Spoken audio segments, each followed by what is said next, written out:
Hey, yo, it's me, Pops Van Marmalade, and you're watching the Comics-Related Madness Network. Huh? So come get some. CromCon. CromCon.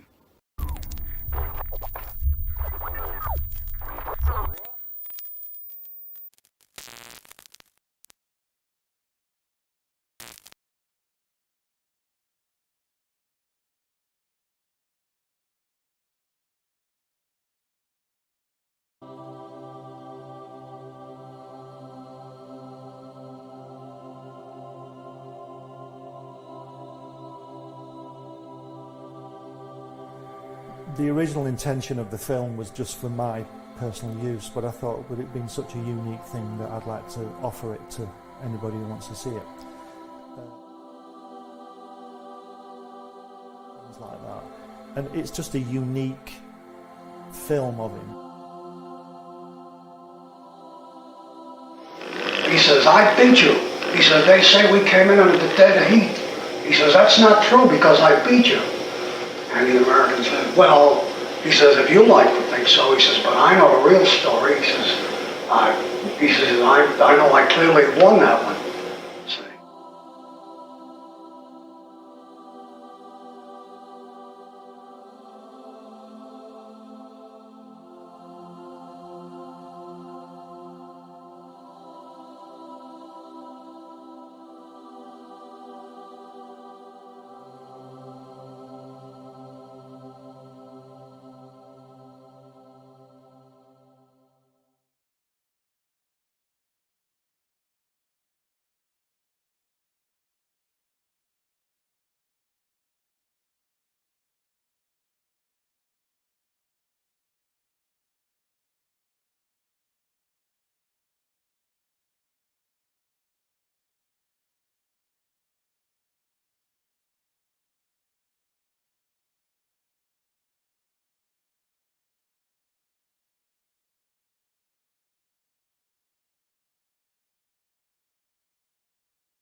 America's southern border has become a war zone.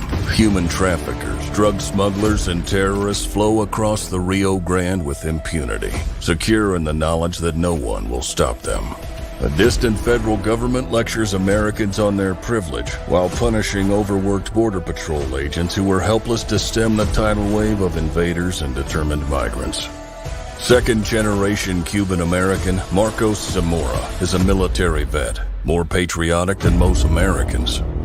No longer able to ignore the chaos at his doorstep, he acts. Joined by his best friend Gus, they hit the border every night, saving lives while stopping violent drug cartels and other opportunists. The government reacts with fury at Marcos' attempts to preserve American sovereignty, deploying the full might of their enforcement agencies. But Marcos understands that the only thing the rich and powerful fear is bad publicity, and he records every encounter.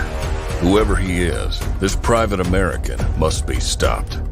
Illustrated by Richard Bonk and written by Eisner winner Mike Baron, Private American is his version of Captain America, and maybe a little Punisher, taking part in this ongoing, violent, and very real battle of good versus evil in the war for American sovereignty. Grab your copy at theprivateamerican.com. We have a secure border, and that is a priority for our administration.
it, you know I be on a what?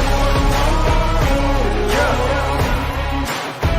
You know I be on a what? Man on a mission, I'ma get it, you know I be on a what? Yeah, it's all hard, ain't no fear here. You ain't giving this to all, you steer clear. Never beat, I've been down and I reappear. You got some money on the line, you better put it here. Rolling in and doing that work.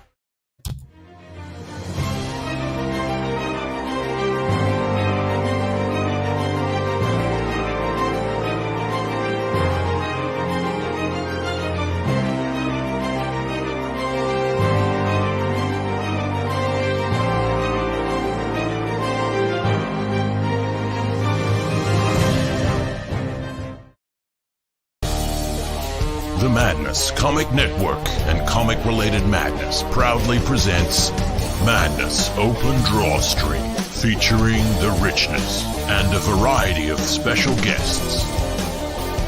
Tune in to our content on Comic Talk with Pops Van Zandt on YouTube.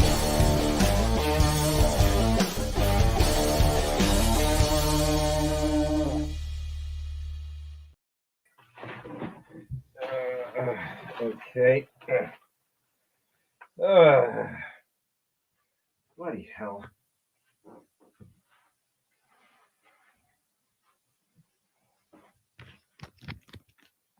Hey, man. At the stream. There he is. What's up?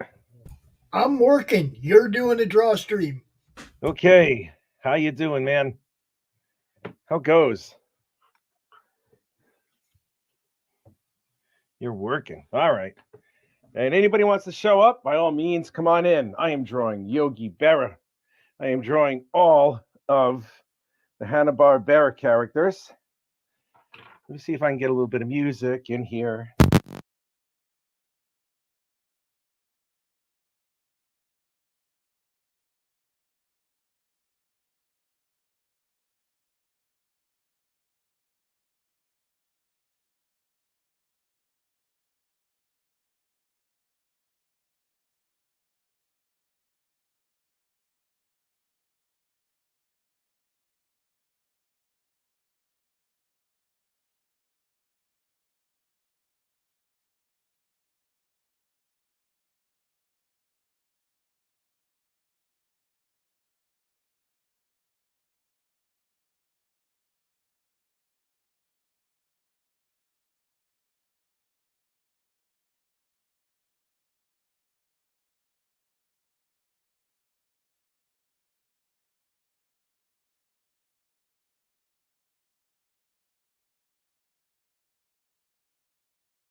Yeah.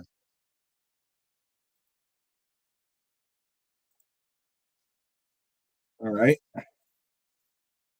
Let me get over here. Got to make sure I got my reference. All right, here we go.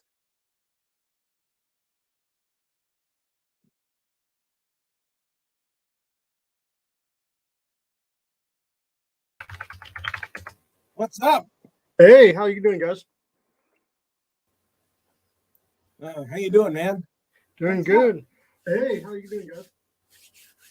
I'm doing good, man. Just chilling. What's up with you? Doing good. My new campaign pre-launch sign-up dropped last night. Yay. That's awesome, man. Yep. Do you want to share the link? I will get it in just 1 second. All right. I'll put it in the back. Okay. There you go. All right, give me 1 second.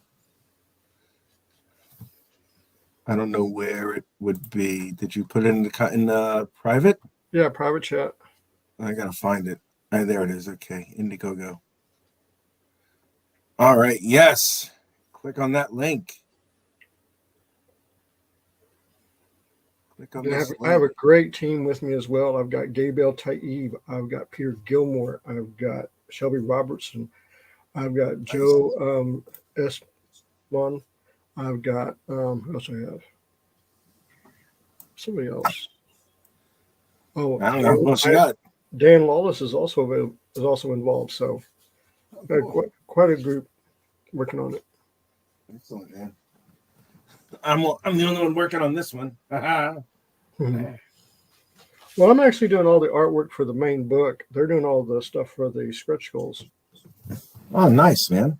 So, nice. Yeah. You have anything you want to? You want to join me and do some drawing a little bit here, man? I'm not able to draw right now, but I can show you some stuff that I've got. Sure. Let me pull up this real quick. I'll get over here to it.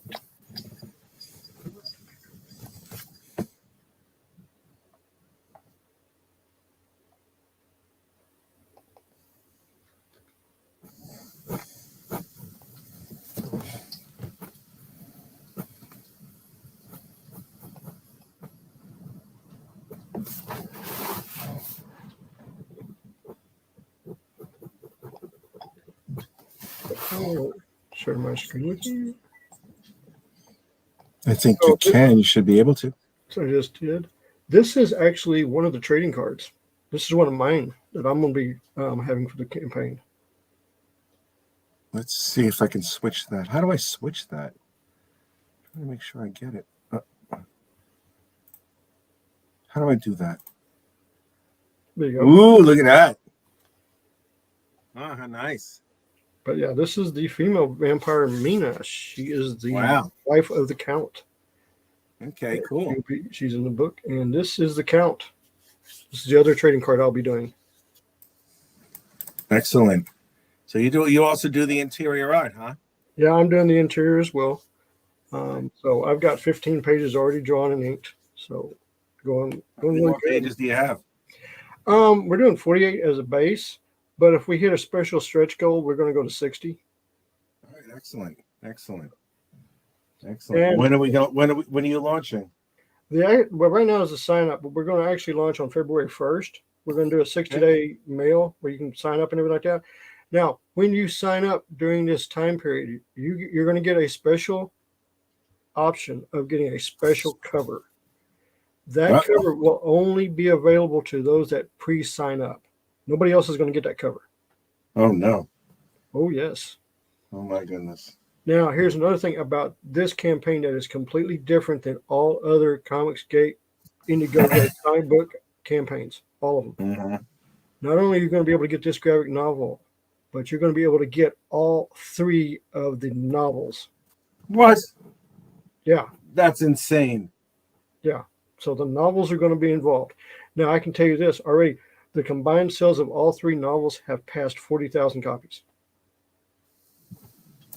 40,000 copies. Yeah. Since 2019, when I started the books, the first book dropped in August of 2020 to date. So I've got 3 novels out to date with audiobook, Kindle, iTunes, Google, everything. I have sold 40,000 copies. Wow.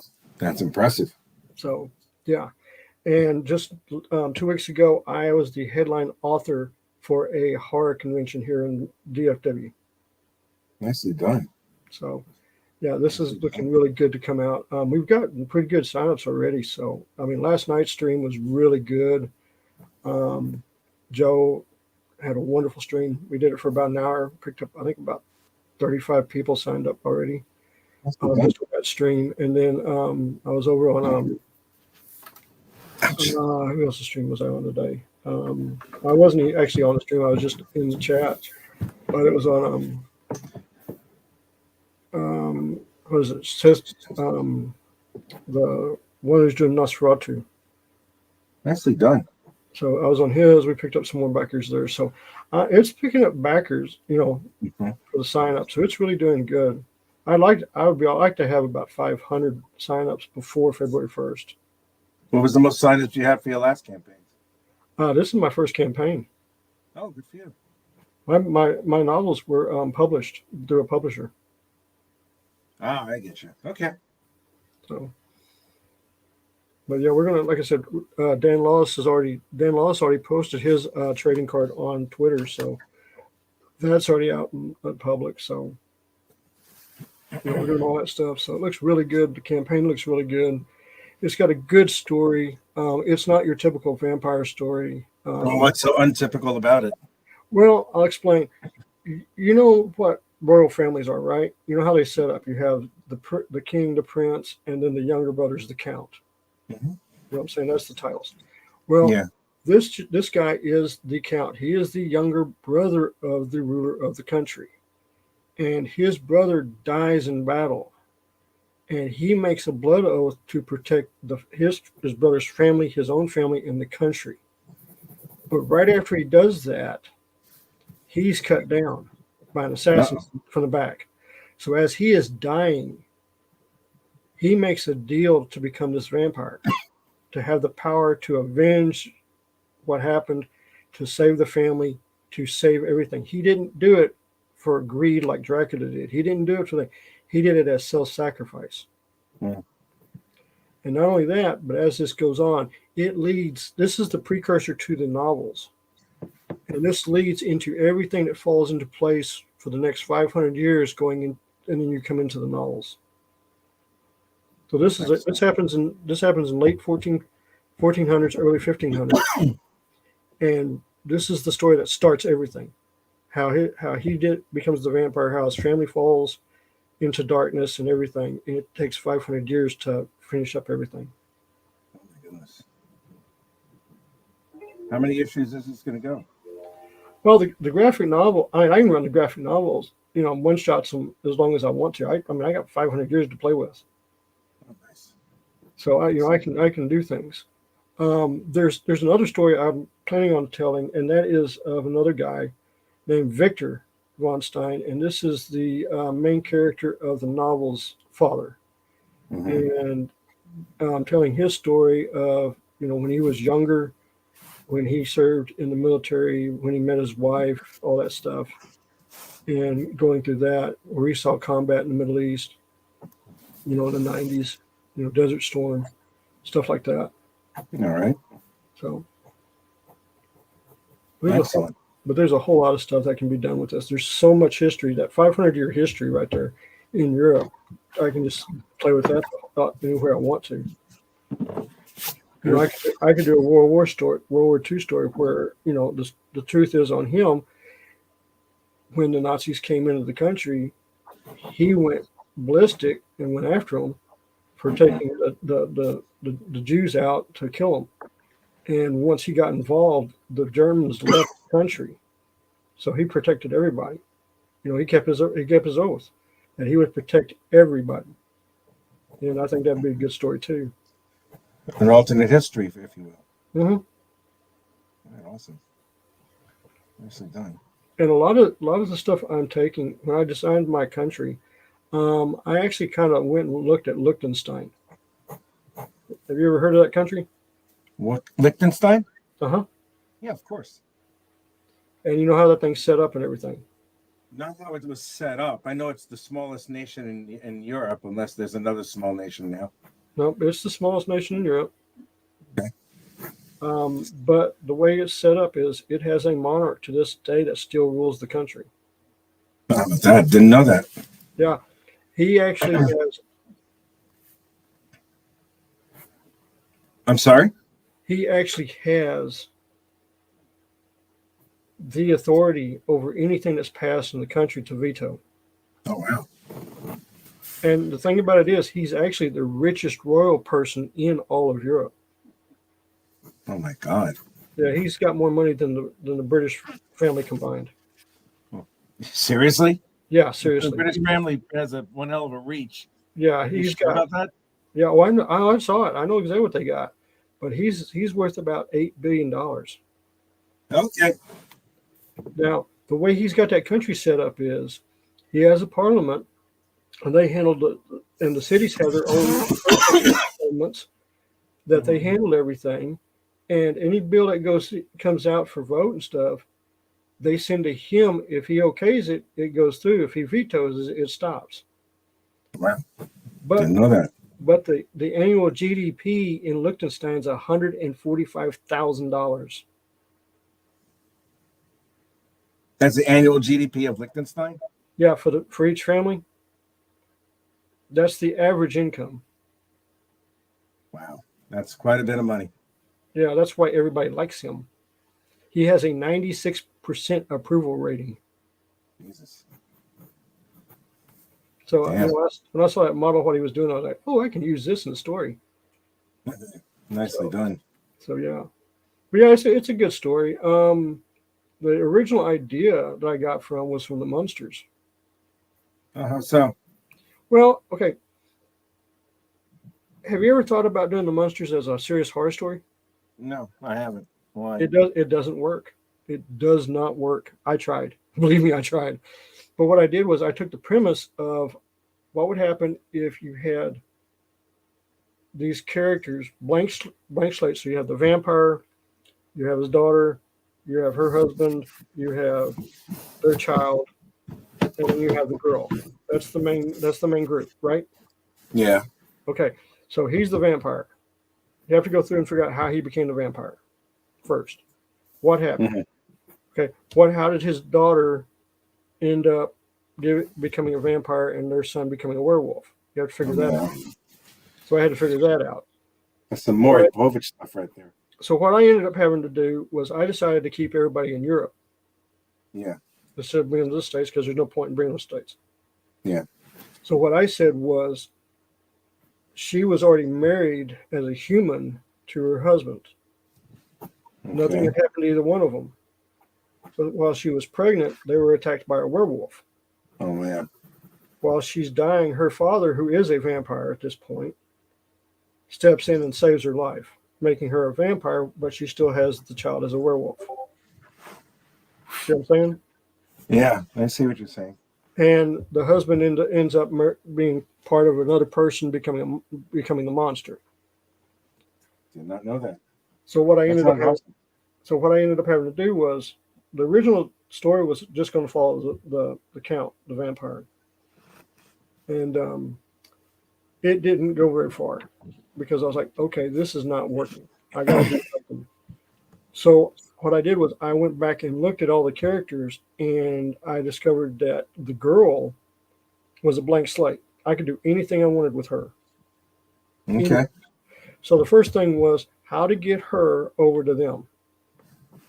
You know what I'm saying? Mm-hmm. Because a college kid, that's not going to work. They're an adult. Yeah. They're not going to go anywhere. But a minor, that's a different story. Uh-oh. So how would you get the minor over to them? Kill her parents? I don't know. Assassinate her parents. Oh, wow. Okay. So when you assassinate her parents, by court, she has to go to the nearest relatives, which happened to be this European family. Mm-hmm. So she ends up going over there, and then that's when all hell breaks loose. Because then you have the assassins that killed her parents want her dead. Oh, Jesus. Not only that, later on you find out that the one behind all this is another vampire who wants the entire family killed. Oh, boy. Yeah, so that's the novels. I had no idea. That's very elaborate story. Yeah. And it the thing I wanted to do was keep it like a classic, classic horror stories, like the Dracula from the 30s and Frankenstein from the 30s and stuff. I didn't want to do a Twilight thing. So. Well, thank God. Yeah. Oh no, there's no. I mean, there is no room. I mean, the girl gets her romance, her boyfriend and stuff like that. But when all hell breaks loose, my werewolves are very vicious. They're very monstrous. They don't play games, and there's quite a few of them. Yeah. And same thing with the count. When he starts to fight, you're dead. Uh-oh. He's not going to play. I guess not. Well, and I had to sit there and think of, now I was a medic in the military, and I had to think of how would I do certain things? What would a werewolf actually do in a fight? Because they've got two weapons, claws, teeth. That means that means claw. That means bite. And that's, Yeah. So when you have that motions, that's when you have to start writing out how they would fight. And the other thing that I looked at was how do wolves fight? How do they move as a pack? what do they do? And I use that also in how my werewolves work. I keep my werewolves when they go full wolf form, the monstrous form, they don't become stupid, mindless animals. They keep thinking straight. They have their human thinking. So they're very deadly. Once they get going, they're very deadly. I'm sure they are. So that's what I wanted to do with them. So, and then the other thing is, if you ever wrote horror, you know that you've got to have two lists of people. Those that are going to live through it and those that are going to die. Yeah.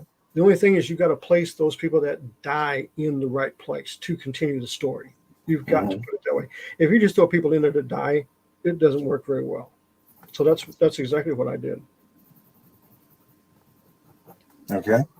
And like I said, when it took off, it took off like a house of fire. I mean, at one point I was number 13 on the horror list. You're kidding. No, I was way up there.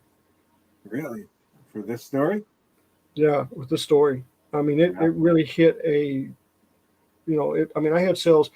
I'll explain. When I signed with my publisher, they have a printing company that has global distribution.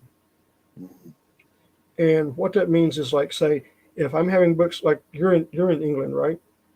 Yep. Okay. You can go to the bookstore in England and find my novels.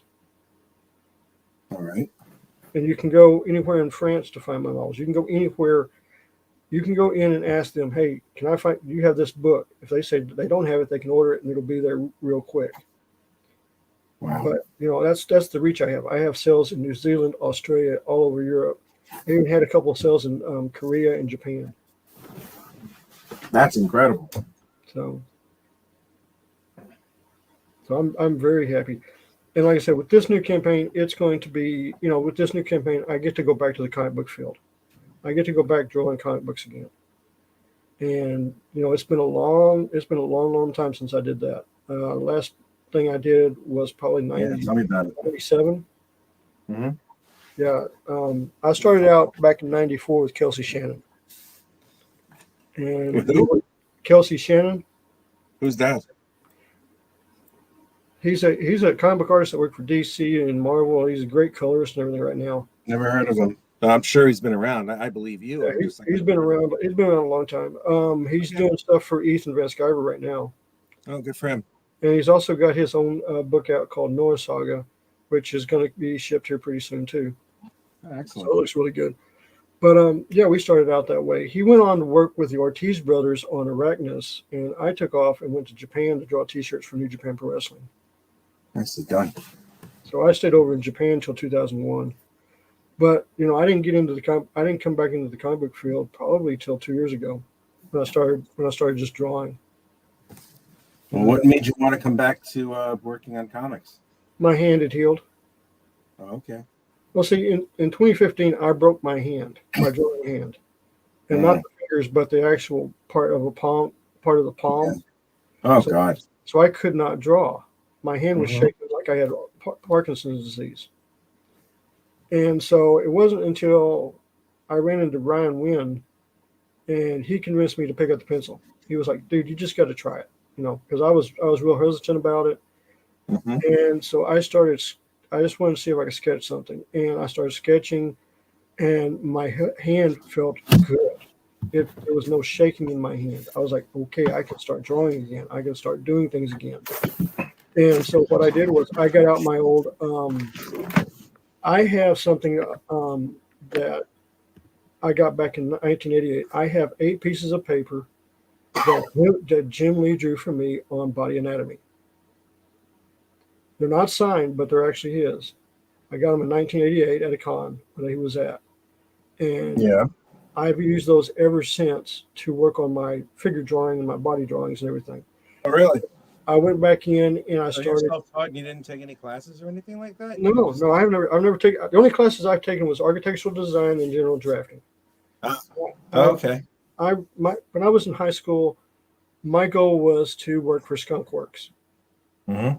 That's where I wanted to work. I wanted to go design the next F-15. Basically, I wanted to design the F-22 before it was actually put on the boards. I wanted to design the next fighter jet. I wanted that stuff. So I did that for all the time I was in high school. I mean, I won the state championship 3 times in architecture and general drafting and architectural design. Excellent.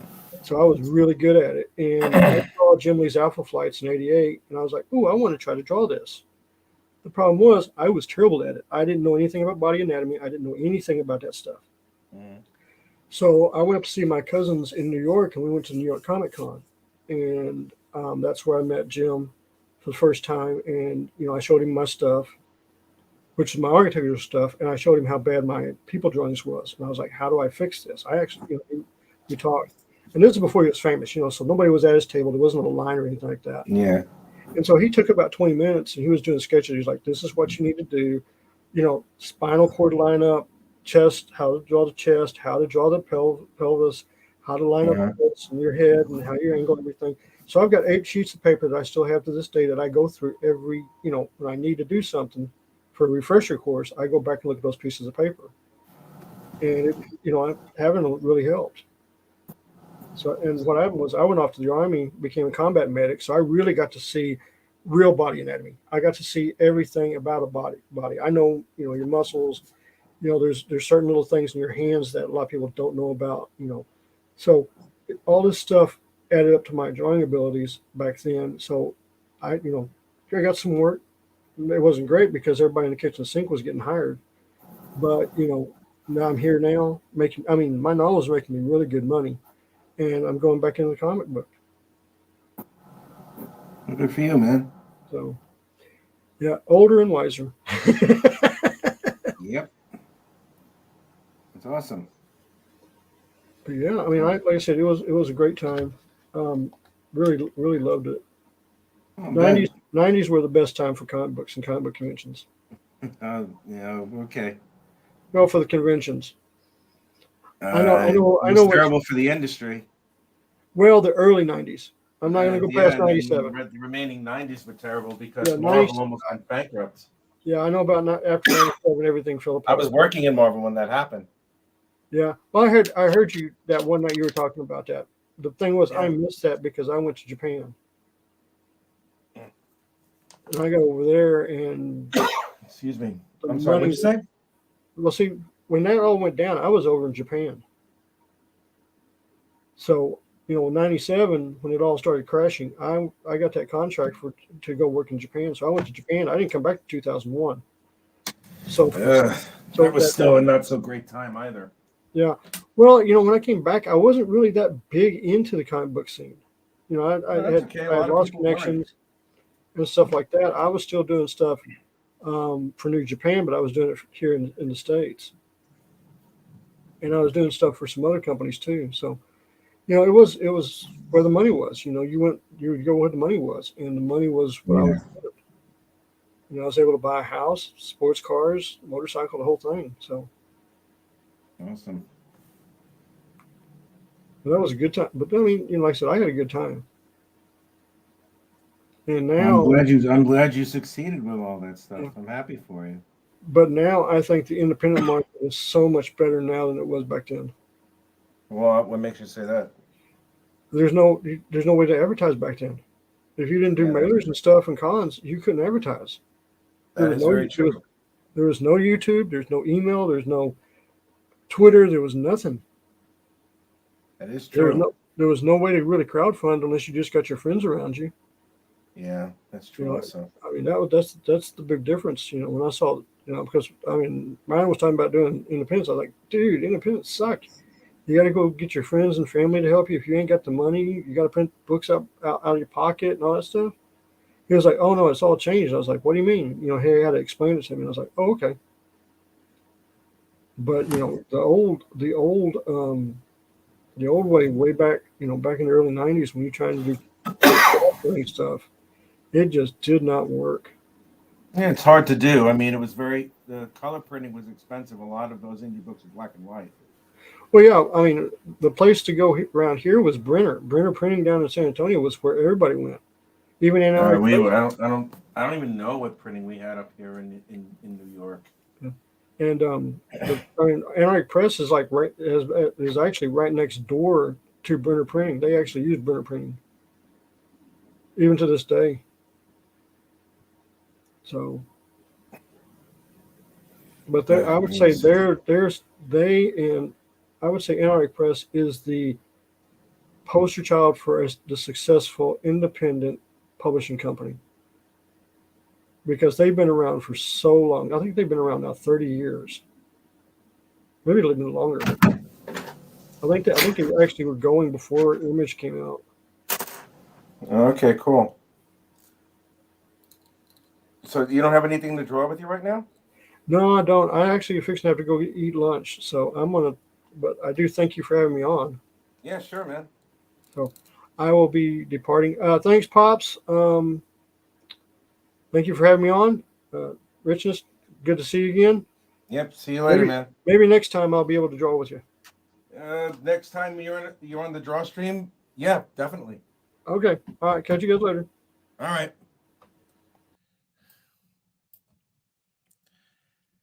Well, okay then. Back to music.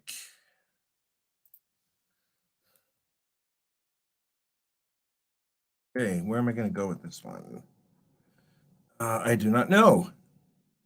How is everybody out there? Whoever's there, I know this is a really, really quick announcement for a DrawStream, but I figured why the hell not? I'm just going to do it for a little while, and that should be it.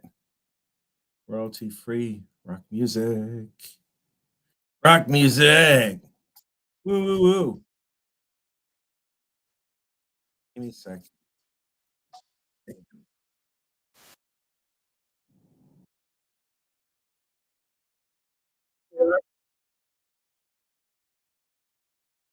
Old Cat, if you want to join us, because I'm going to do this for a little while longer.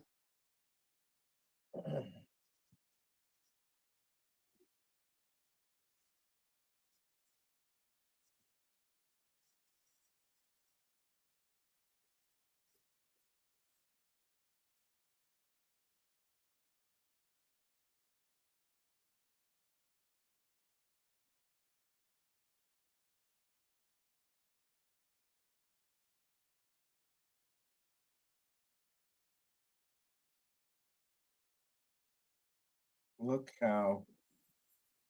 God, I used to watch these guys religiously when I was a kid, like immediately all the time.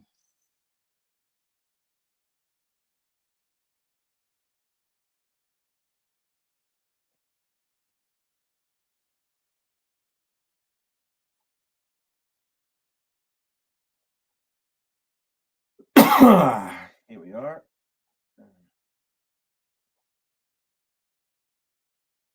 Yeah, today I had a lot of fun in class today.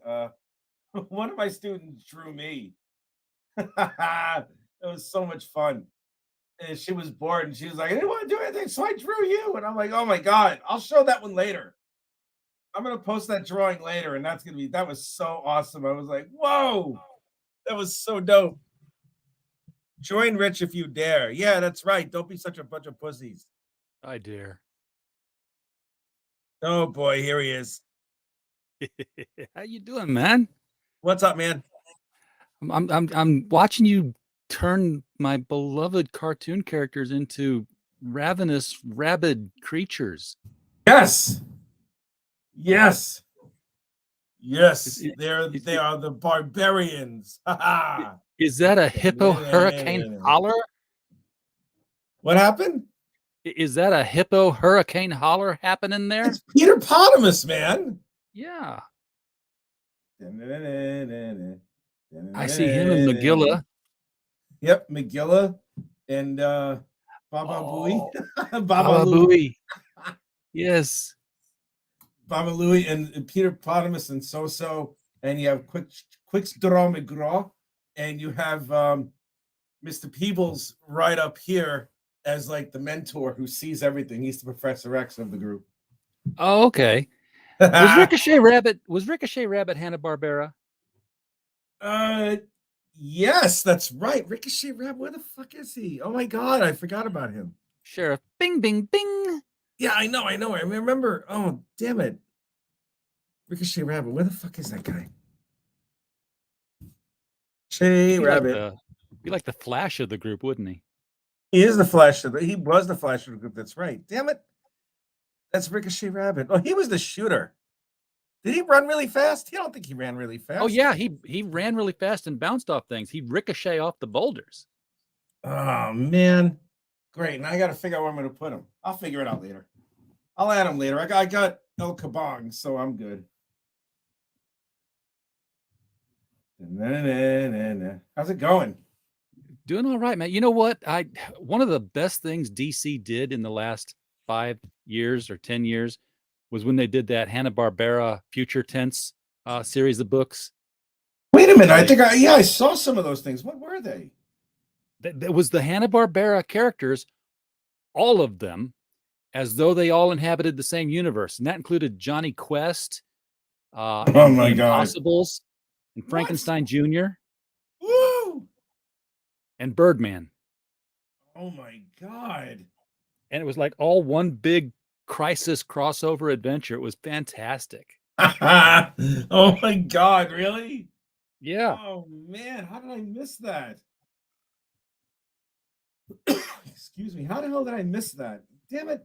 That's what happens when you're not in comics anymore. Man, it was called Future Quest because it was the Johnny Quest story driving it.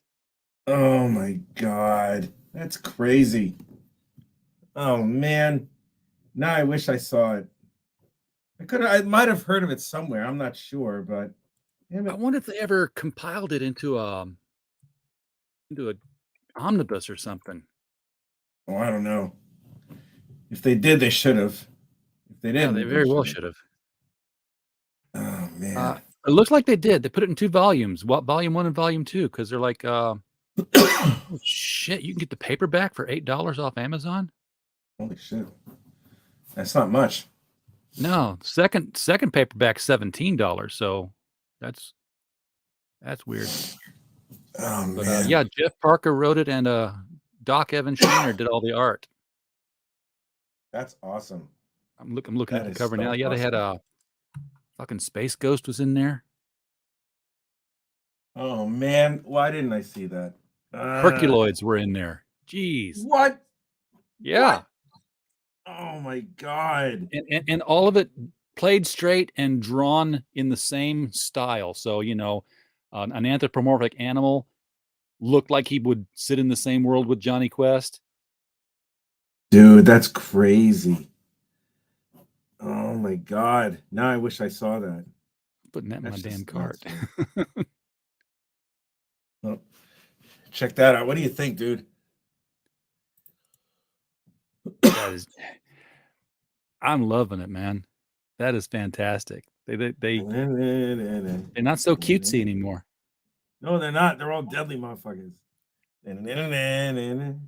I've been watching old Hanna-Barbera today, and I was like, this is an old Hanna-Barbera show that nobody would remember. Oh, which one would that be? The Amazing Chan and the Chan Clan. I remember them. Yeah.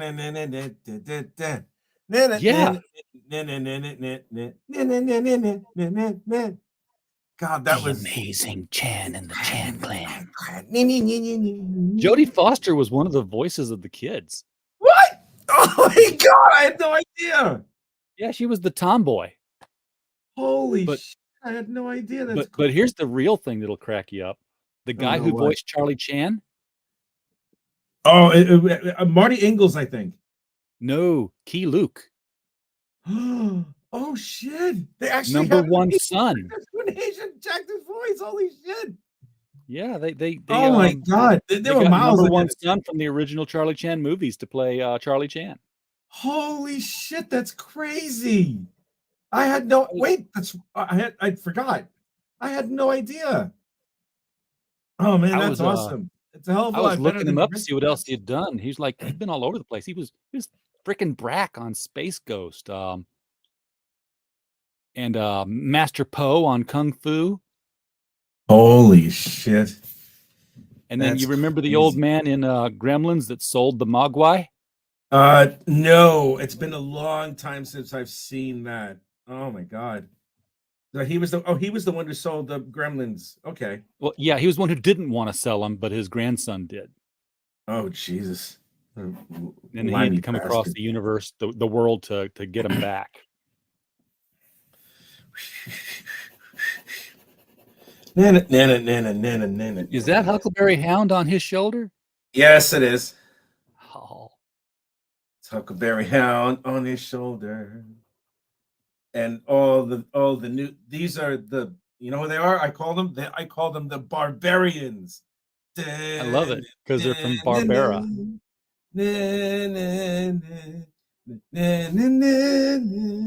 This is a just for fun one, though, isn't it? I mean, you can't really do anything with it. I just wanted to. I had nothing else to do today. I was bored. I was just like, man, I really don't feel like doing anything at this point. So I'm just gonna let me see what I could do with this. And there it is. Just decided to just draw it, and here I am. Well, I already know who they're fighting. They're charging the bad guys. I already know who it's got to be. Oh God, who would it be? Would it be Dick Dastardly and Muttley or something like that? Nah, too obvious. Make it more fun. Too obvious. 1 banana, 2 banana, 3 banana, 4. The banana splits. Oh my God! Yeah, one of them. They all have like the Infinity Stones or some shit. Now they're trying to stop it. Yes. Here, let's go get them. They're being led Here, by. use your sonic scream. And then like everything is destroyed. Dude, that's so Snagglepuss. awesome. Oh man, love it.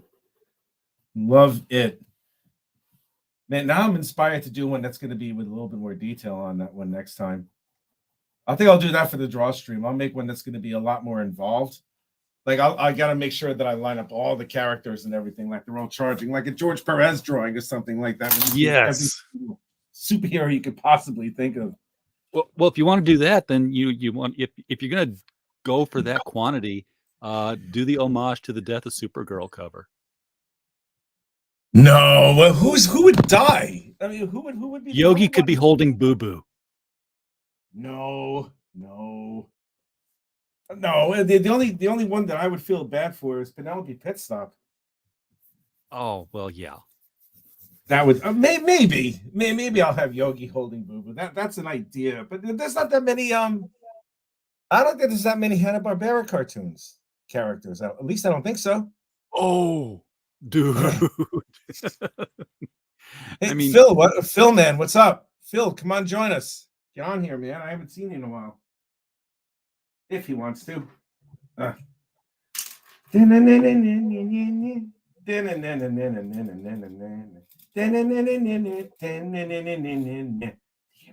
Hanna-Barbera spans all the way from the Stone Age to the far future, right? I think so, yeah.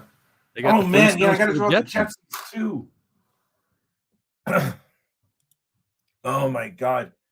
The Hellhounds would be Huckleberry Hound, Astro, Augie Doggy, and his son. Yeah. Oh my God, what was his son's name? Augie Doggy was Augie Doggy was the son. Doggy Daddy was the. Oh, Doggy Daddy, that's right. What's up, Phil? Wubba dubba dub dub. What's up, Pickle Rick? What's up, man? Hey, how's it going, RJ? Doing all right, man. How you doing? Oh, doing. What you got going on there, Rich? I am drawing the Hanna-Barbera characters as like the barbarians. They're gonna stop the. Who are they again? The Banana Bunch. The Banana Splits. The Hair Bear Bunch, man. Splits. They're gonna stop the Banana Splits from the Banana Splits and the Hair Bear Bunch had teamed together and did some devious deeds, man. That's right. The Banana Splits and the Hair Bear Bunch are gonna join to split all the life in the known universe by using all of the Infinity Stones. And you got Captain Caveman and Adamant. Oh my God! How the fuck man? And the Teen Angels. Yeah. Oh God, you guys are dredging up all the old member berries, man. Remember Blabbermouse? And Barely. Kinda. Hong Kong Phooey. That's a deep cut. Oh, definitely Hong Kong Phooey. Grape Ape. Oh, Jesus Christ. Jabberjaw. Jabberjaw. I was just going to say that. You beat me to it. Jabberjaw.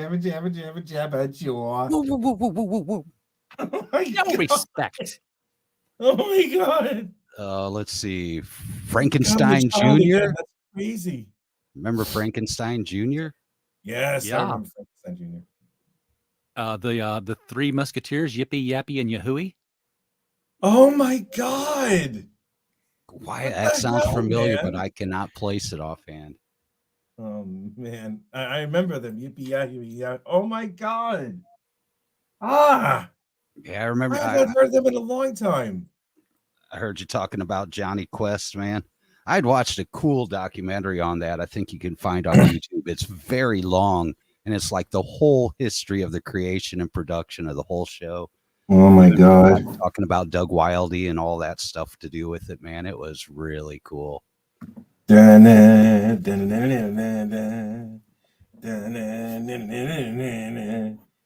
coolest part of that whole trailer was like the spider eye. The spider eye, yeah. Yeah, it just walked around. It was like this big eye on these really big daddy long legs and just shot lasers for no apparent reason other than the fact that it could shoot lasers. That was so dope. What I really loved is that, and there was some like the Sargasso Sea one where they homaged it in the Venture Brothers. Oh my God, that's crazy. Hell, they even homaged. Well, I don't know if you call it homage the way they made Johnny Quest in that show. Oh my God. Jesus Christ. And then, you know, when Hanna-Barbera was like really scraping the bottom of the barrel to try to do stuff, they mashed up genres and teamed up characters, and you had Casper and the Space Angels. God, I kind of remember Space Angels. You know what I remember? Oh my God! You know what I remember? I remember the Harlem Globetrotters. They turned into the Impossibles.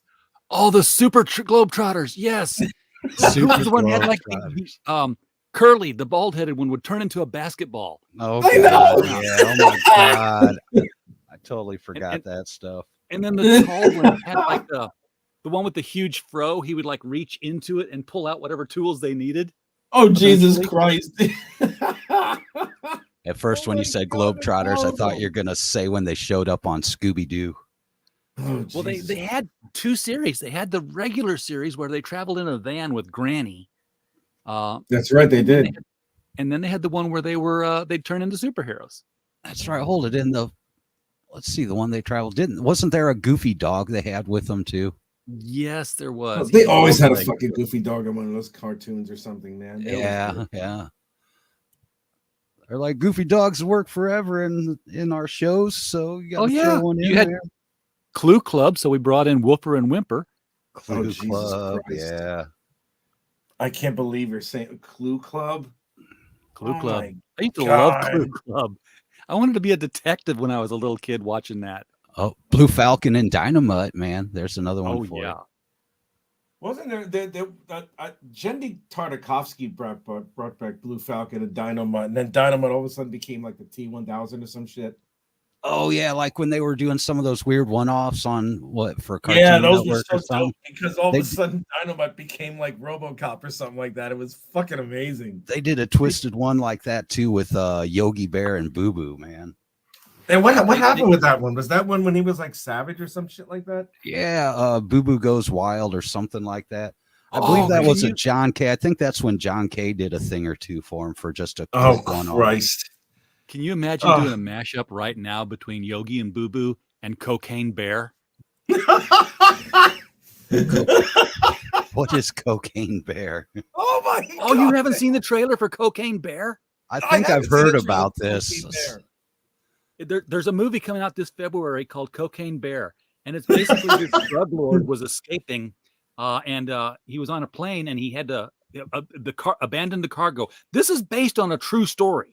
That's what I remember hearing about it. And I'm like, what, a real bear on coke? Okay, that sounds scary. Yeah. So instead of the real story where they found a dead bear and it's because the bear had eaten God knows how much cocaine, the bear just simply goes berserk and is on the hunt for more coke. Jeez. And there's plenty of it around because there's like kilos of it in the area that got holy shit. So what, they're making this like a comedy, I take it? It's one of those war comedies. I mean, there's a scene in the trailer where there's a kid up in one tree and some like a Jack Black character up in the other tree, and the kid's like, "You're okay. Bears can't climb trees." He's like, "They totally can climb trees." And about that time, there's a kilo of coke above him in the tree that falls out of the branches and lands on him and covers him. And the bear was up the kid's tree, and he stops and he sniffs and he runs right up the other one. It's hilarious. Oh my God.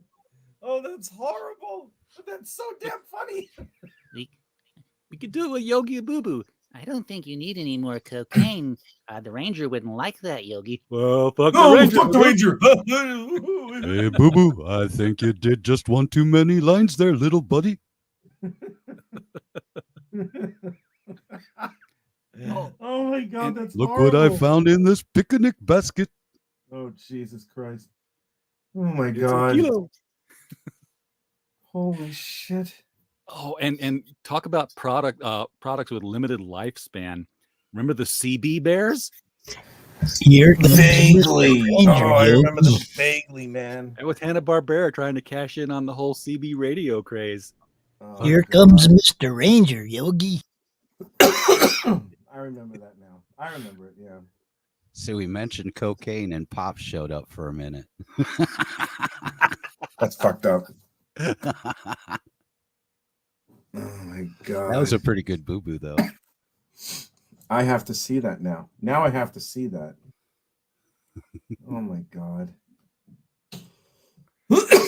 Excuse me. Oh my goodness.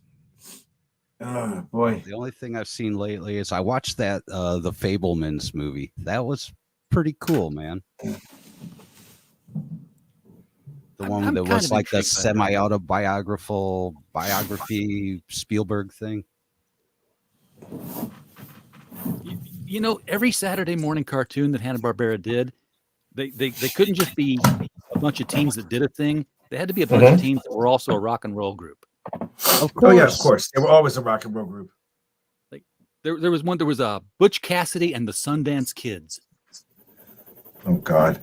Then of course when you talk music you had Josie and the Pussycats. Oh, And the Archies. The Archies always had to have a song thrown in there. I got a Josie and the Pussycats trivia question for you guys. 1 second. Let me put my 1 second. earbuds in. He's pulling up Google right now.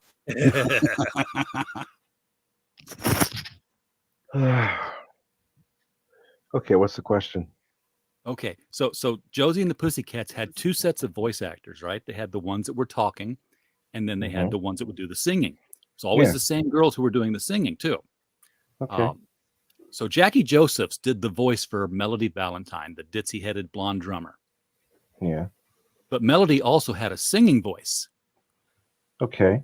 Do you know who it was?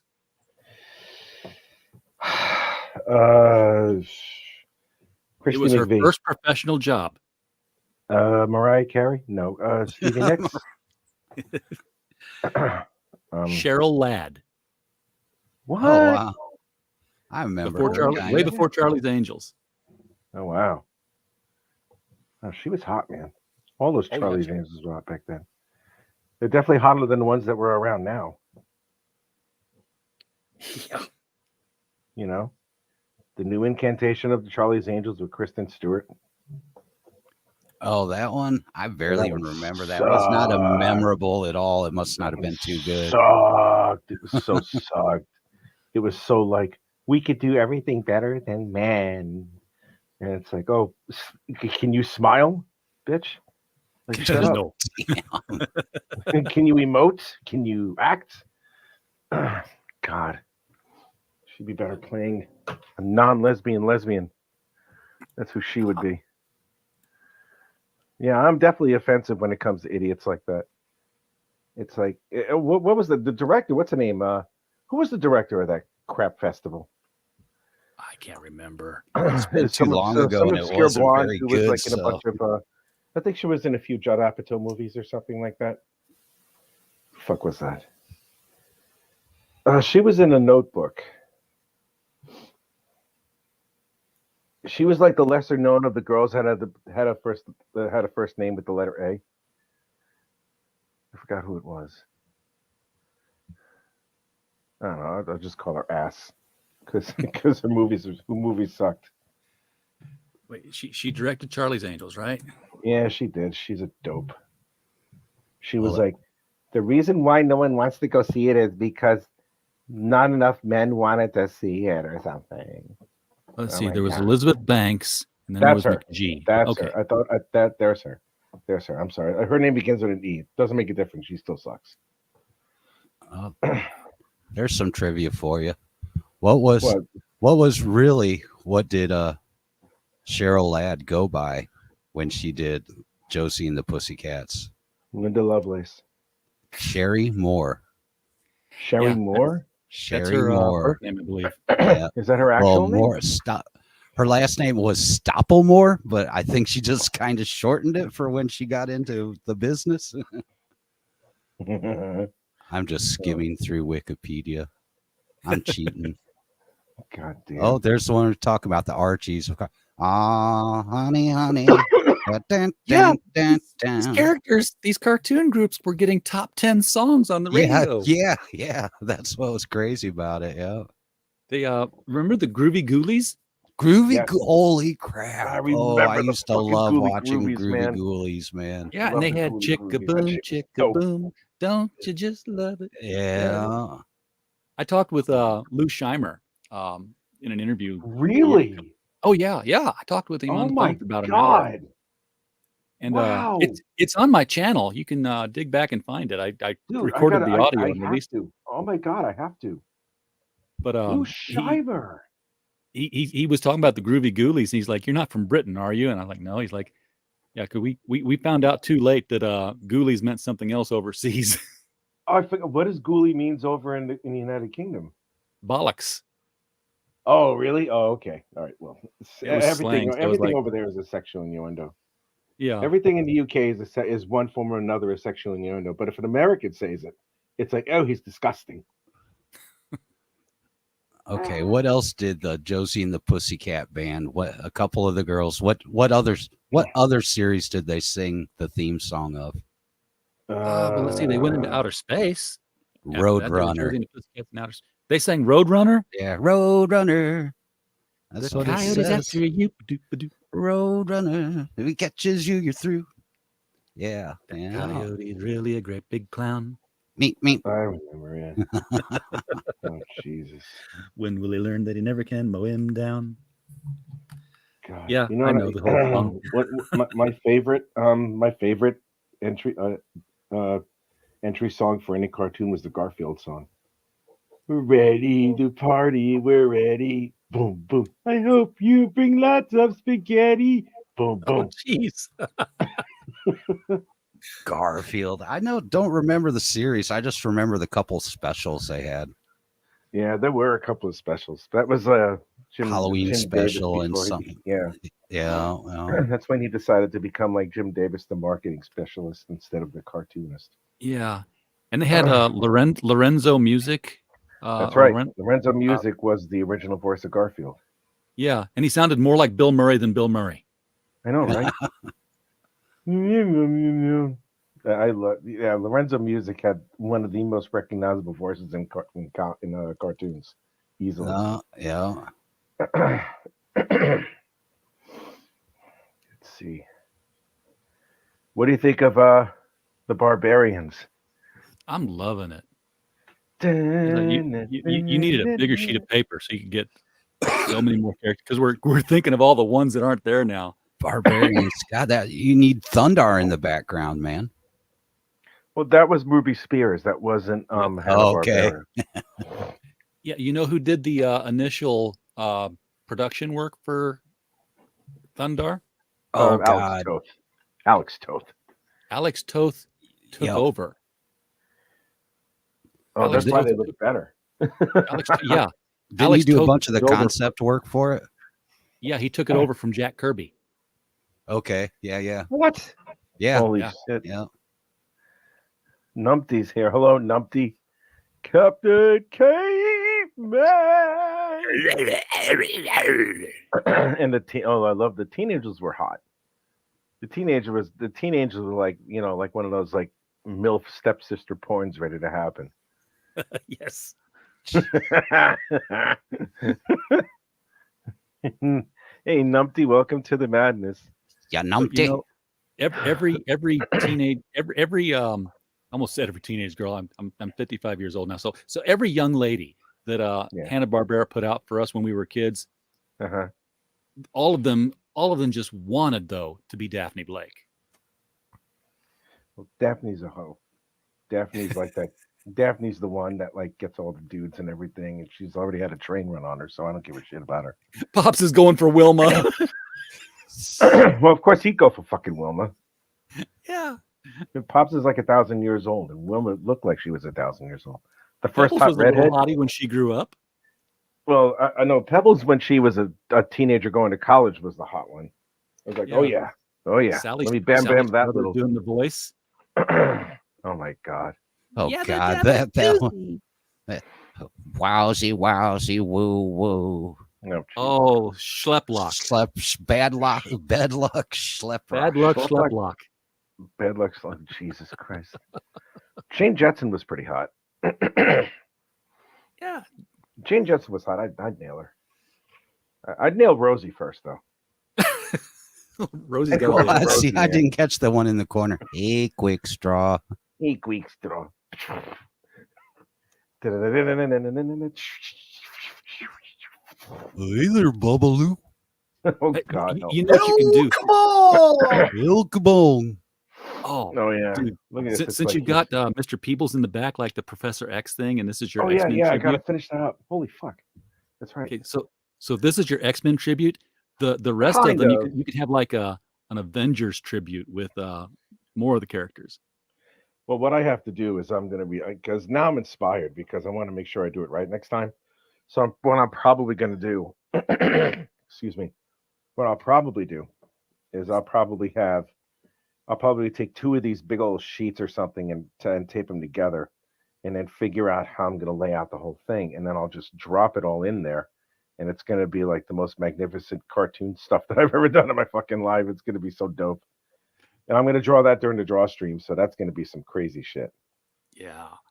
Remember? Well, but I don't know what issue it was. There was that Avengers cover where they're all sitting around this table, and Henry Gyrich is walking in and says, "Hey, 7 of you will be done when we'll still be here when I'm done. The rest of you are done. You're out." Oh, I remember that. Yeah, I remember that. I forgot which one that was though. I remember that. Was George Perez the artist on that one, or was someone else the artist? Oh on yeah, it was Perez. Oh, it was Perez? Oh, Jesus. Was he the one that also did the David Letterman one? I don't think he did the David Letterman one. Yeah. I'm trying to figure out who did. Excuse me. That was the West Coast Avengers, wasn't it? Maybe. I don't know if I remember. It was definitely the Avengers. Okay. It's definitely the Avengers. I don't know if it's the West Coast Avengers. Oh wait, no, it was the Avengers because Beast was on the thing. Beast was on the cover. Yep. Check that out. Yeah.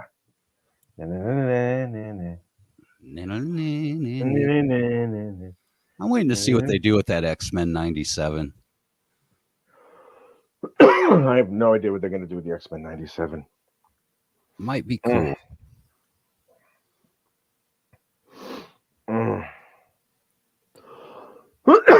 Excuse me. Jesus, man.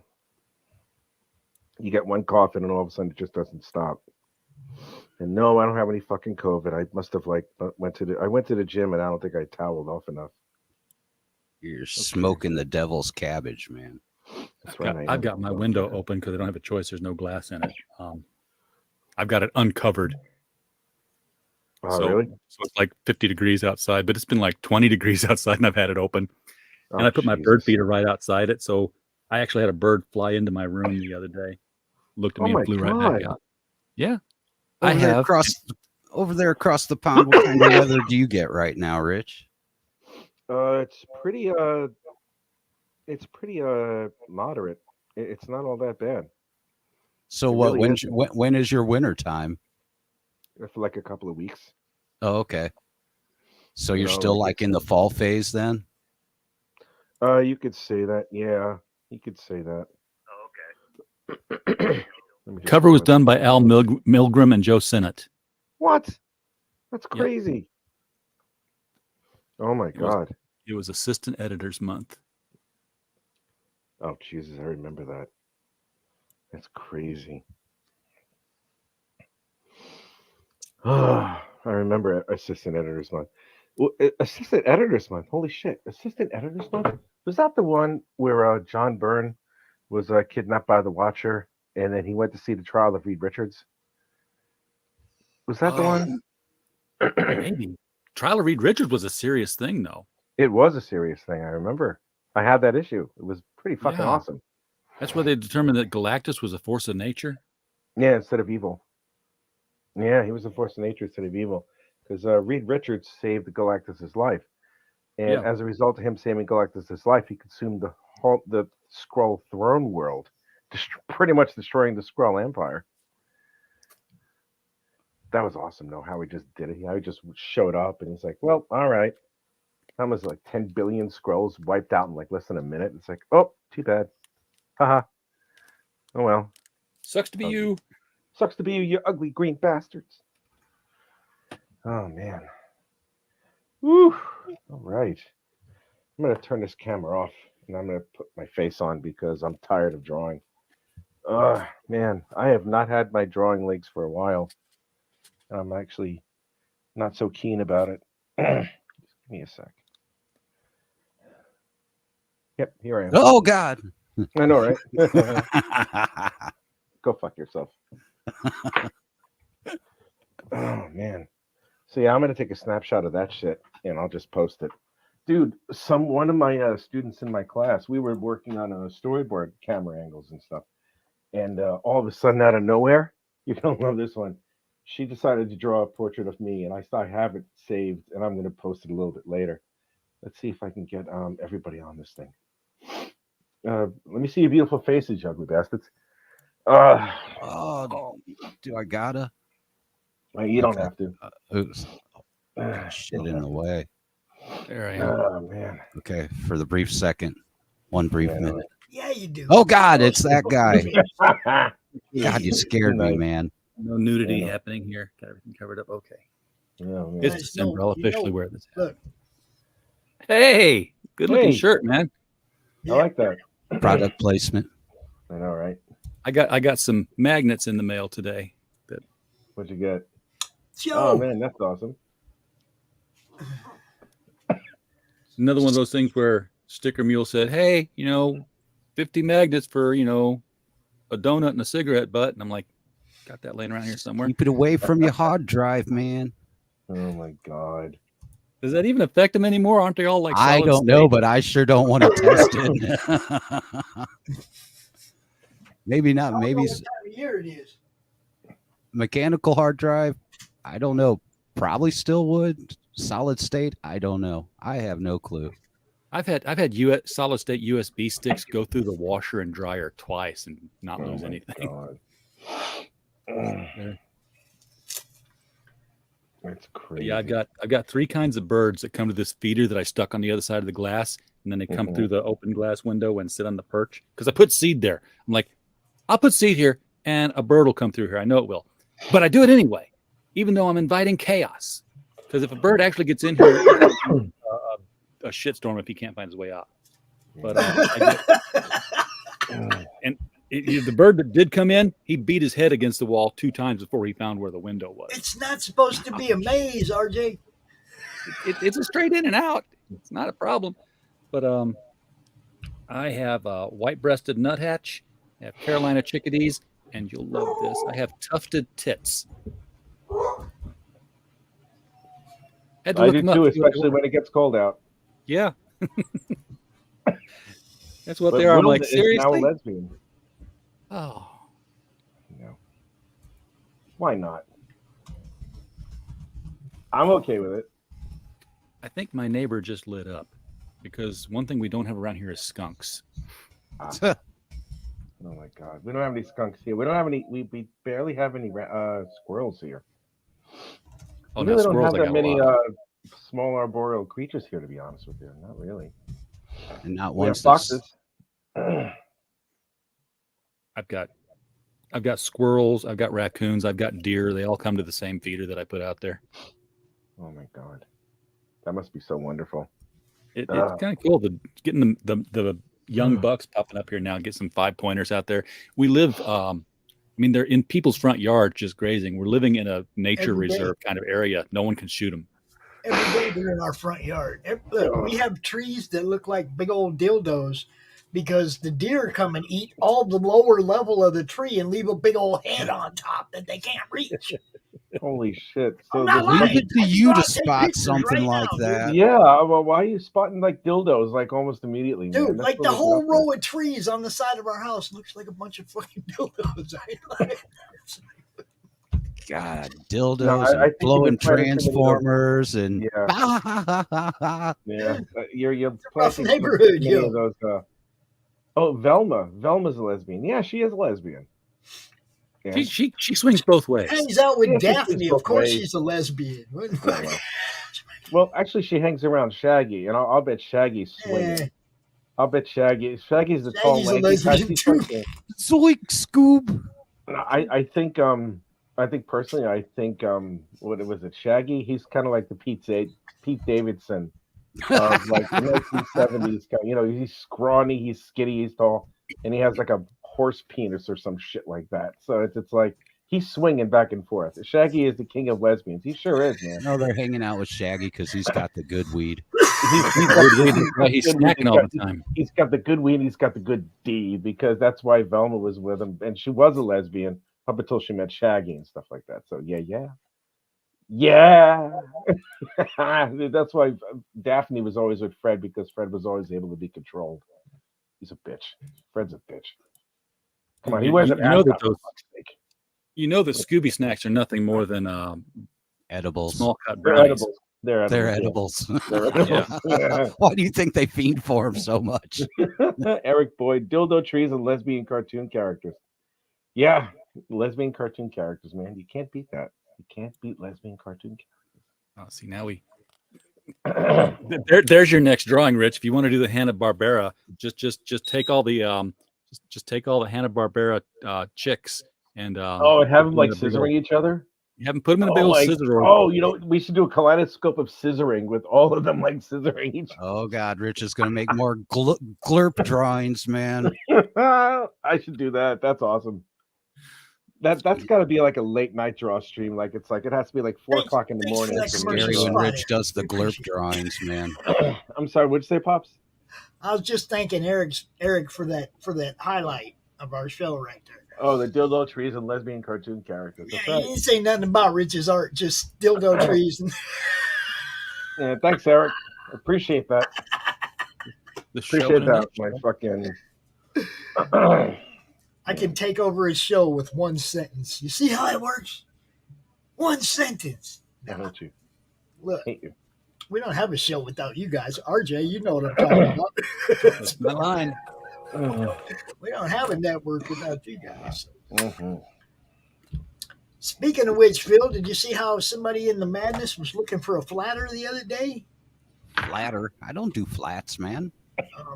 Dude, work is work. I know. Excuse me. Shit, the way I get paid a page rate for regular colors, I'd hate to know what they'd offer for a flatter. I'll give you $5 a page. Get out of here. Give me a sec. I don't know. To me, it would depend on how fast I can flat a page. I mean, if I can turn that into $50 an hour, I'd fucking do that, dude. I don't flat, man. I go straight to it. If I'm already sectioning out an area to work on, I might as well work on it. No sense in flattening it and then going back, man. No, obviously they have somebody else in mind to go over the flats. They just want somebody to flat it. Now, if they want colors, that's a whole different story, man. You know. Oh, that's what I said. They probably already have colors. They want somebody to do the flatting. Yeah, no, I'll pass on flat. Excuse me. Eric, you want to join us? Eric doesn't want to join us. Well, I stopped drawing, so no one else is going to be drawing here. So There you go. I'll give you a sneak peek. I told you I'd show you something, Pops. Oh, Christ. What's this? What's this craptastic stuff? White devil! Another white devil? Yeah, this issue too, man. Oh wow, how about that? Let me see. Wow, she's packing. Look at Yeah, that. she is. Look at that big She man. mess you up. It's the Yeah, Iron I'll bet she Butterfly, will. man. He ain't talking about the sword, dude. I'm talking about like the big bulge over here, dude. Holy shit, man! It's as big as me. Jesus Christ, she's running down for a chick. Holy Christ! Poor Rich. I know, right? Then I'm working my on God. this. I'm working on No, this one right now. All right, let's see this one. Getting all this water divided up and sectioned out. It's been a pain in my ass. Ooh, she said we. She's a centaur now. Oh, I just came home. I appreciate the invite. I like watching, listening, have some things to do. Yeah, I did too, but I wanted to come out here to make it complete. All right, so what are we gonna do? Am I gonna draw like all the Hanna-Barbera characters as Avengers, or am I gonna take all the Hanna-Barbera female characters and have them scissoring each other? I'm all for the Avengers because you're on my network. Well, then I'll just go on my own show. I'll just start a stream. Well, yeah, I mean, I'm just saying. Right now, we're going to like 8 different destinations, and probably all of them aren't. Let me know when it's on your channel. Yeah. I mean, you can do that shit on your channel anytime. You don't need. I will make space on my wall for that one. Oh God, yeah, we'll do that one on Twitter if it's still around. It'll be around. What's happening with all that shit now? See, Avengers. See, Avengers. All right. And Eric's worried about where our minds go. Well, that's the influence of Rich, dude. That's all Rich. Okay. Oh, I contributed.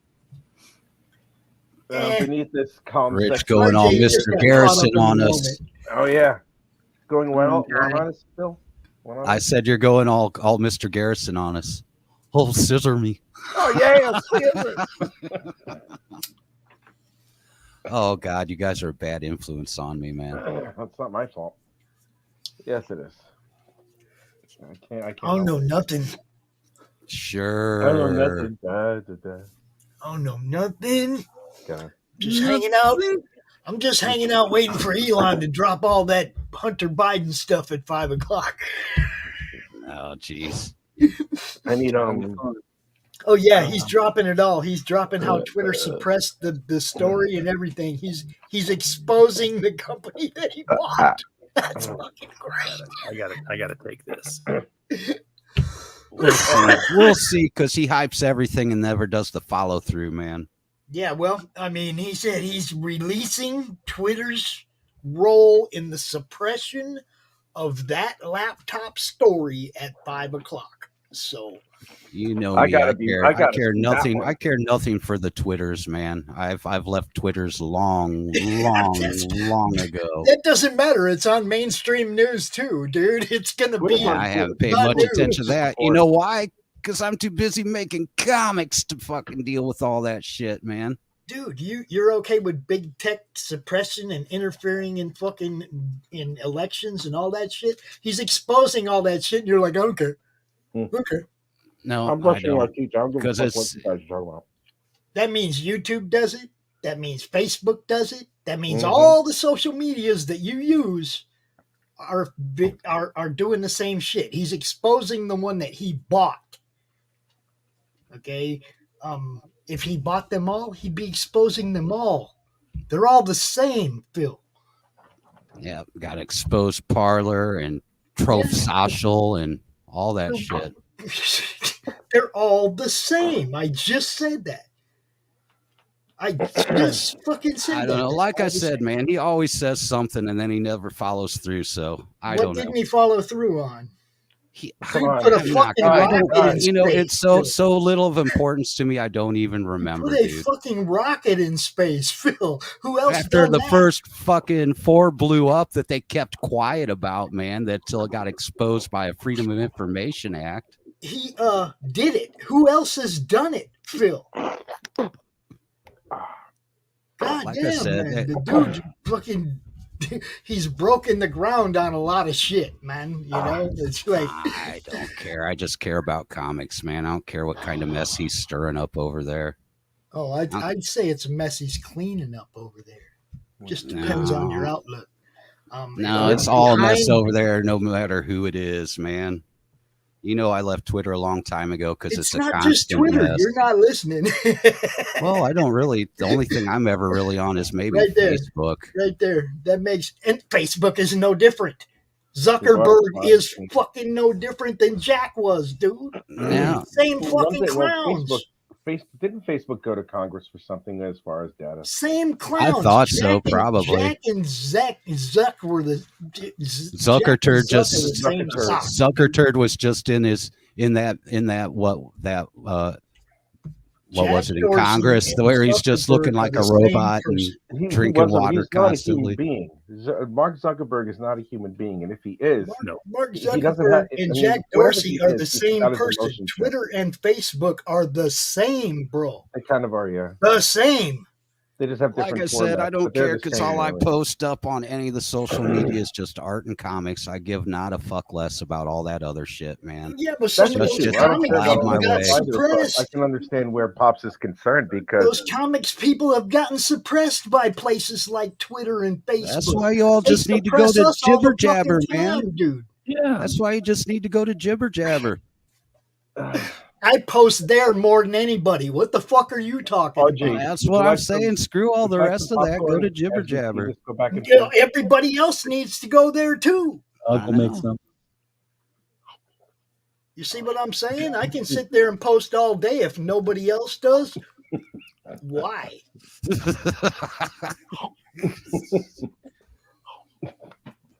Hold on, Rich has got to go make some Jiffy Pop real quick. I already had some popcorn. I'm just watching the two of you like a tennis match, and it's like, I'm just like, all right.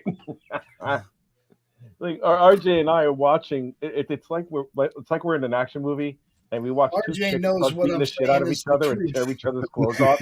I'm like, hey, this is really cool. You know, it's like, yeah. Just watch. It's what's funny is anybody that denies that Facebook and Twitter are the same. That's funny.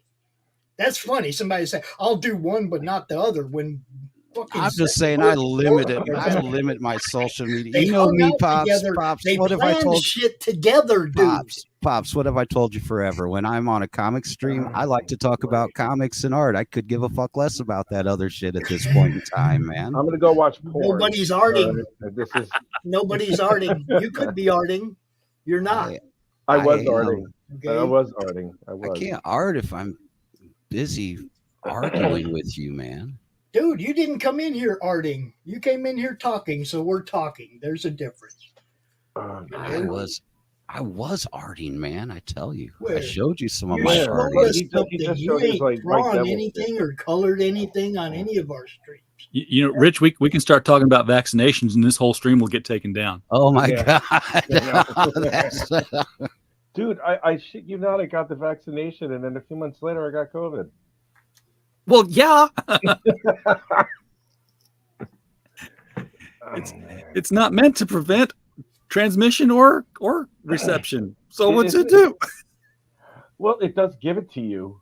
You know, I think what does it do? It gives you dead versions of those cells gives you a dead version of the virus. So your white blood cells or Like whatever it any is. vaccination. No, that's what a Yeah. regular vaccine Is that what it does. is? Is not that what a this regular one vaccination is? Well, yeah. I saw a video the other That's what night, the and it vaccine's goes back like supposed 2 to do. years. Yeah. It was a video that went back 2 years of headlines, and it was just focusing on percent, a number. And it was like 2 years ago, it was like Pfizer says 100% stops transmission and infection. And it was like 100, 100, 100. And then all of a sudden it was like 98, 95, 90, 87.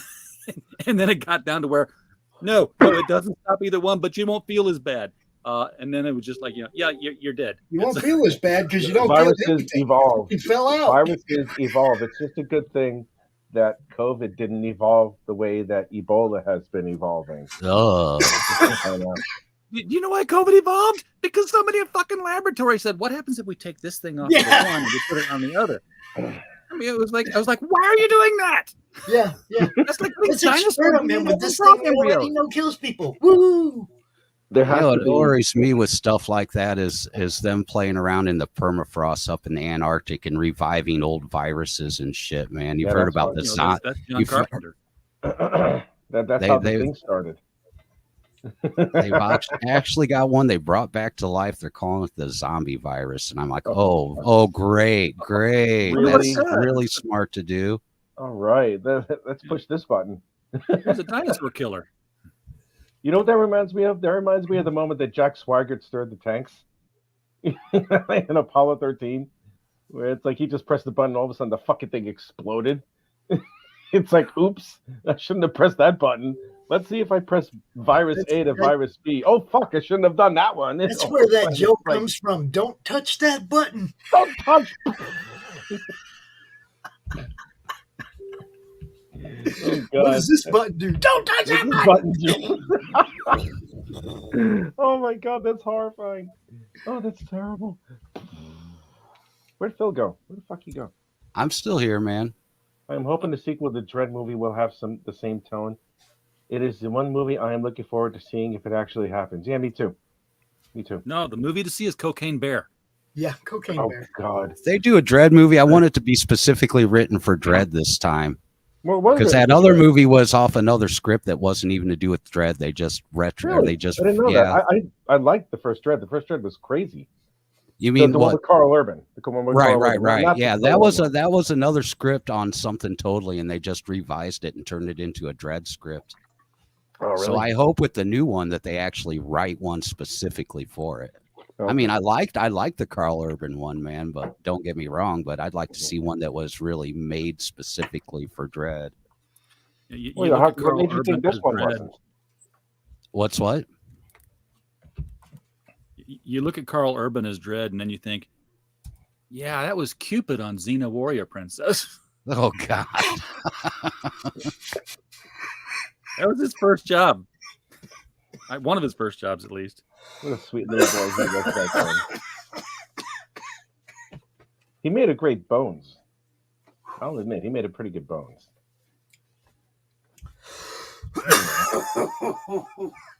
Dang, smaller hits, Pops. Smaller hits. $10 all month. Laughing Road Games on Facebook. What is that? Metal. What is it? All month. What is it, Pops? What is Gods it? of Metal card game. Oh, okay. $10. What's this about? Tell me about it.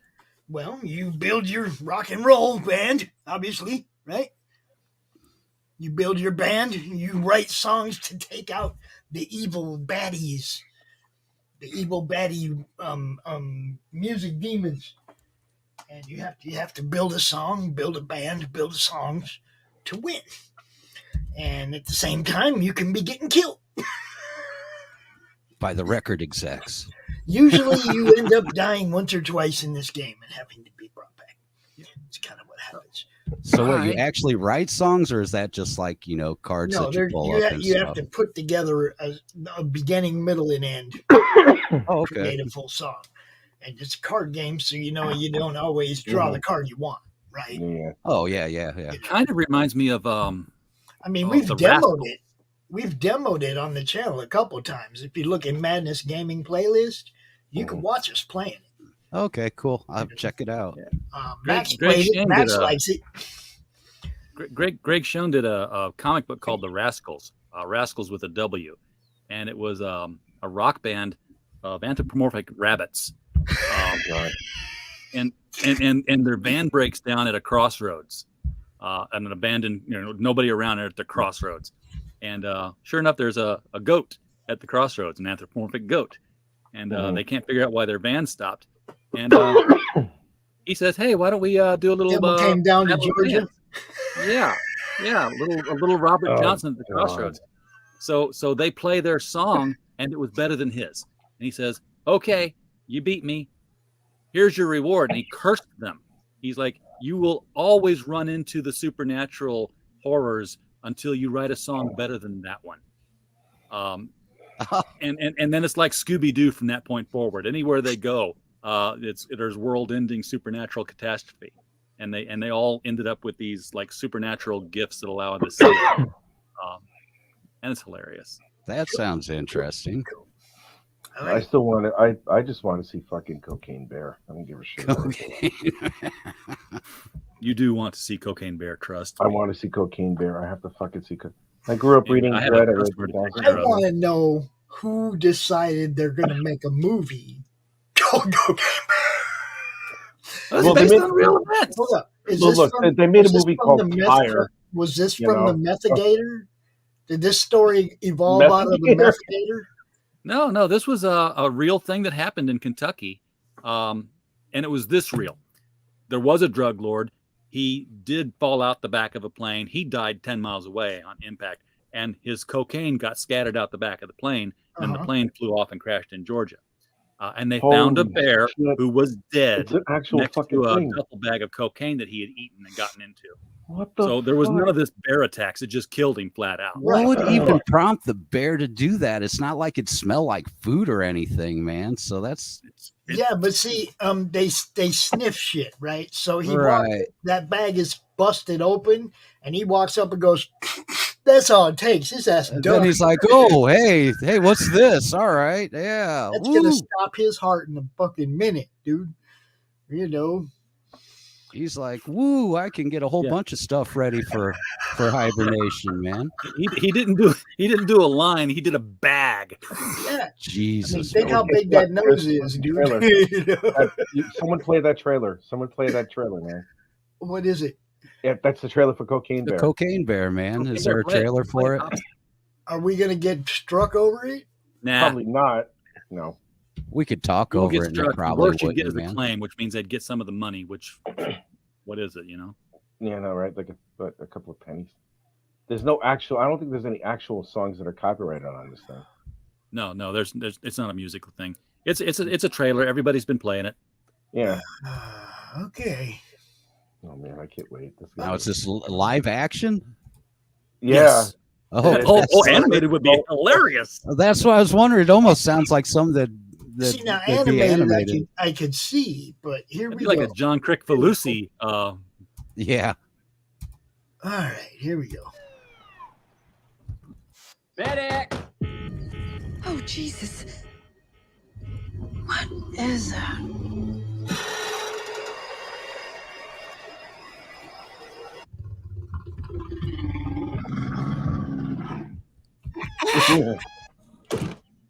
Beth, we should go. Millions of dollars worth of cocaine fell from the sky this morning in Knoxville, Tennessee. There's more of this out there. They dumped it somewhere.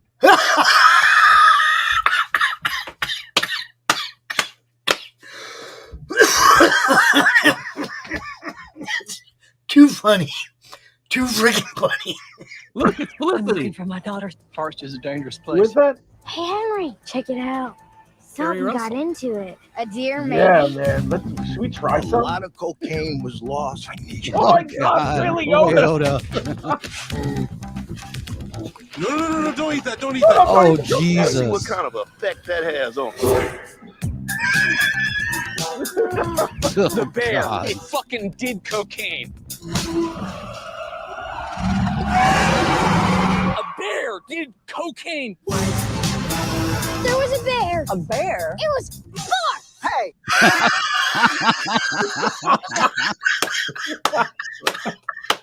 Oh my God! Holy shit. Who's the woman? Who the fuck's the woman? I don't know, dude. Oh my God! Keep That's playing it. inappropriate.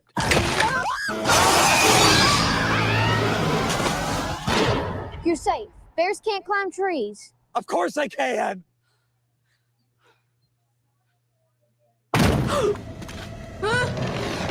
Higher, baby. Oh shit. Get higher, It kind of seems like the thing that stays with a man forever. baby. Apex predator.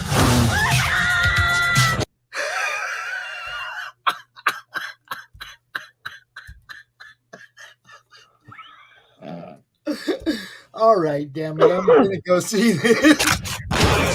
High on cocaine. Out of his mind.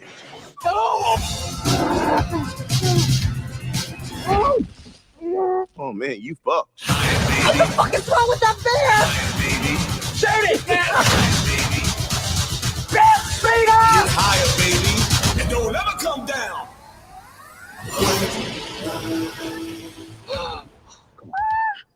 We have such good luck in nature.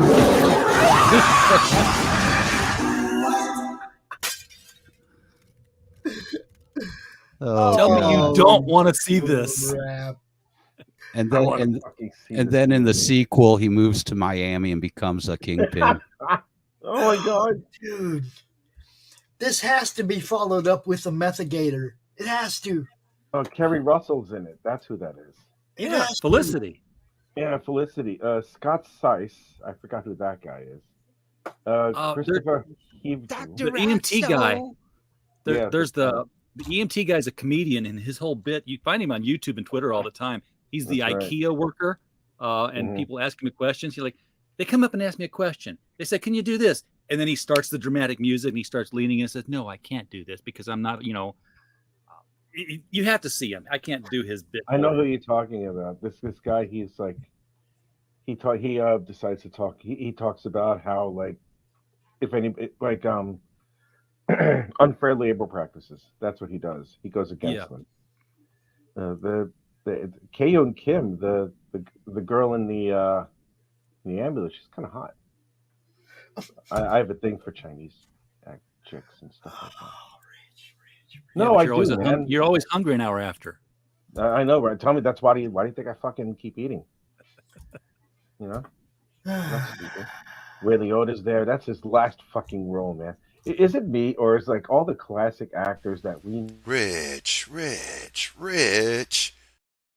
all the classic actors that we know of, the last movie that they're in is the shittiest movie that they could possibly be in. First it was Gene Kelly with Xanadu, then it was Raul Julia with fucking Street Fighter, and now here he is, Ray Liotta in fucking Cocaine Bear. Christ. How dare you? Exactly. They were just doing to fill the time, man.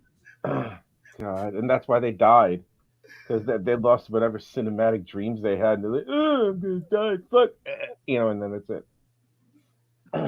Oh man, I've got a customer. Gotcha, bitch. So, I'm gonna leave y'all to it, and I'm gonna go make some money. You have a customer. I've got a customer I got to take care of. That's mailing out some comics next Sean week. Connery. He wants to talk to me, so. All right, man, go take care of your business. See you guys. I'll talk Thanks to you. for showing up, dude. Thanks for showing up. Hello, Quentin. Hey, Quint. Dr. Roxo, and I do cocaine. Oh, God. Sean Connery. That's right. His last movie was like a Extraordinary motherfucker. Gentleman, and then he died about a decade after, too, man. Horrible. You're a pompous ass, Trebek. You're a pompous ass, Trebek. That's what I did with your mother last night. Guys, I'm gonna get going because I haven't slept. I'm glad we had a cool draw stream and stuff. I'm glad everybody showed up. And show that thing again before you go. What'd you draw? Watch when you tell him that. Show that thing again. It's like that's the Dude, good stuff. El Kabong. I like they added El Kabong. The only thing missing was like Marcy drew El Kabong, but she gave him my facial hair so that it was Pops Kabong. It's back there on the wall. It's back there, Except it was Pops the Bong. Pops Kabong. The Eric, Bong. we will see you later, man. Guys, Later on, Rich. I'll Bill, see you later, man. Good day. I'm gonna play a couple commercials and get the hell out of here. All right, Phil, I'll talk to you later, man. All right, catch you guys later, man. Take it easy. Peace. Hi, I'm Kurt Zauer, and you're watching the Madness Comic Network. Whoop.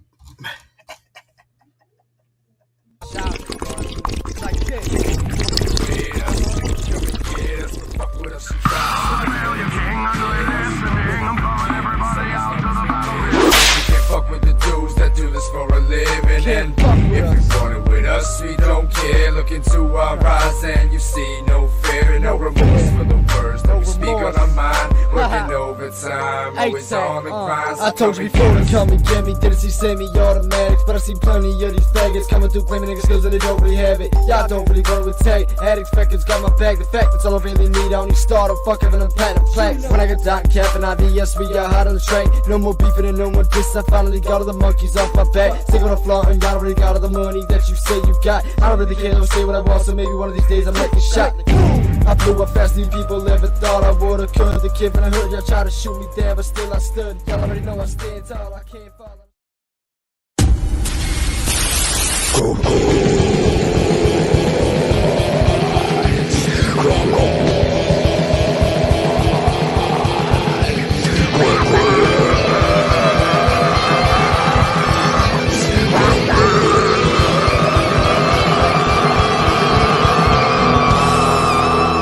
Come get some.